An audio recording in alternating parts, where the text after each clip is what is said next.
ሰላም ውድ ቤተሰብ፣ ትናንትና በተለቀቀው ቪዲዮ እንግዲህ በጣም በርካታ ሰዎች የራሳቸውን ሀሳብ አስተያየት እየሰጡ ይገኛሉ።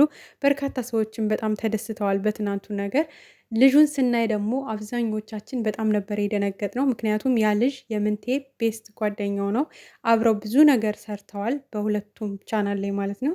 ወደ ቻናላቸው ሄደን ራሱ ብዙ ነገሮችን ለማየት ሞከርን። የነበረው ነገር በጣም ነበር የሚያስፈራው የሚያስደነግጠው።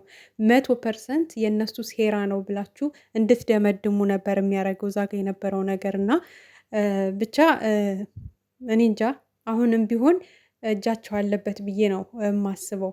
የምንቴ የዩና የቢና ሴራ ነው ይሄ ሁሉ ብዬ ነው እኔ የማስበው። አሁንም በእርግጥ ቀስ በቀስ ነገሩ ይጠራል።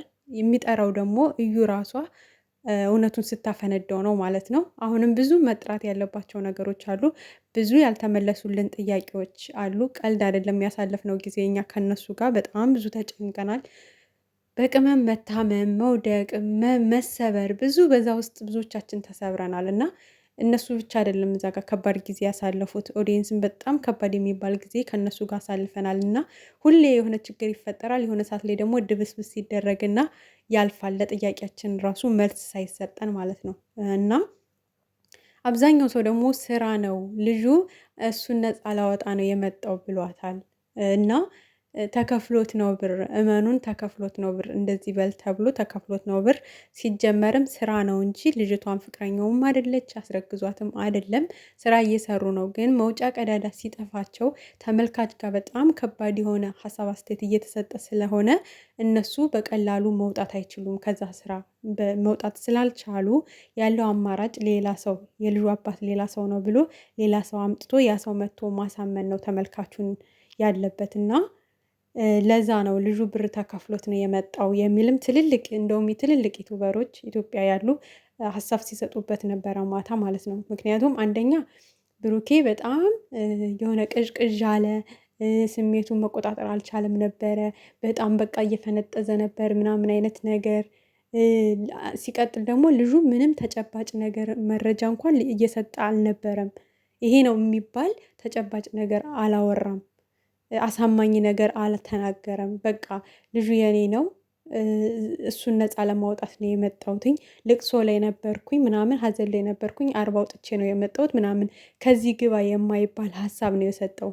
ሲቀጥል ደግሞ ሀዘን ላይ ያለ ሰው ነጭ ቲሸርት ለብሶ ነው ወይ ገና አርባ ያወጣ ሰው በዛ ልክ ነው ወይ? ሀዘን ላይ ያለ ሰው እኮ ቢያንስ ልብሱ ጠቆር ያለ ወይ ደግሞ አለ አይደለ ሌላ ከለር የሆነ ነገር ይለብሳል እንጂ እንዴት ነጭ ልብስ ለብሶ መጥቶ ሀዘን ላይ ነኝ የቅርብ ሰው ሞቶብኝ ይላል? ሀዘን ላይ ያለ ሰው እኛ አናቅም እንዴ? ሀዘን ላይ ያለ ምንም ነገር አይመስልም የሚልም ሀሳብ ተነስቷል ማለት ነው።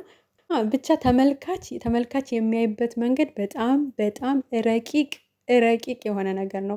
እነሱ የተመልካች እንትን አልገባቸውም ይመስለኛል። እዛ በተለይ ኢትዮጵያ ያሉ ዩቱበሮች ተመልካች ጋር ያለው ፊድባክ ምንም ሊገባቸው አልቻለም። ተመልካች የሚያይበት መንገድ ሊረዱ አልቻሉም እንጂ እውነቴን ነው የምነግራችሁ። ተመልካች የሚያይበትን ረቂቅ መንገድ ቢረዱ ኑሮ የማይሆን ስራ ውስጥ እየገቡ እንደዚህ እንትን ማለት መውጫ ቀዳዳ ባልጠፋቸው ነበረ። አስበውበት በደንብ ጥርት ያለ ስራ ይዘው ይመጡ ነበር። አሳማኝ የሆነ ማለት ነው። ለእነሱም አሳማኝ የሆነ ለተመልካችም አሳማኝ የሆነ እና ተመልካች ጋር በጣም ከባድ የሆነ እይታ ነው ያለው። በጣም ማለት ነው። ለእነሱ ያልታያቸው ለእነሱ በቃ አለ አይደለ መጨረሻው ያምራል ብለው ያሰቡት ወይ ደግሞ በቃ መጨረሻው መዝጊያውን ቀለል አድርገን እንዘጋዋለን ብለው ያሰቡት ነገር ተመልካች ጋር ሲመጣ ግን በጣም ከባድ ጥያቄ ይነሳል። በጣም ከባድ እይታ ነው ያለው። እያንዳንዷን ነገር እየመነጠሩ ለጥያቄያቸው መልስ እንፈልጋለን ማለት ነው እና ሁሉም ነገር በየጊዜው እየተድበሰበሰ ማለፍ የለበትም። ተመልካች ጋር ብዙ ጥያቄ አለ። አሁንም ቢሆን ያልተመለሰልን ብዙ ጥያቄ አለ። ከዚህ በኋላ ስራም ብለው መጡ ሪልም ላይፋቸው ላይ ችግር ቢፈጠር እንኳን ተመልካች የሚኖረው እንትን ጥሩ አይመጣም። ምክንያቱም በቃ ብዙ ጊዜ ጥያቄያችን አልተመለሰልንም፣ እየተድበሰበሰ ነው የሚያልፈው። ከነሱ እኩል እናዝናለን፣ ከነሱ እኩል እንደሰታለን። ግን የሆነ ሰዓት ላይ ምንም ለጥያቄያችን እንኳን በቂ መልስ ሳናገኝ ነው ያ ምዕራፍ የሚዘጋው ማለት ነው። እና ብቻ እስኪ ዛሬ በእርግጠኝነት ነው የምላችሁ በልጁ ቤት ነው የሚመጡት፣ በእርግጠኝነት ማለት ነው። ያው እነሱ ራሳቸውን ለማፈመስ ራሳቸውን ለማስተዋወቅ ነው የነሱ እንትን። እኔ ግን አሁንም ያልተዋጠልኝ ነገር አለ። ያው አብዛኛው ሰው ልጁ ብር ተከፍሎት ነው ስራ ነው ብሏል። ግማሹ ሰው ደግሞ እንግዲህ የምንቴ ሴራ ነው።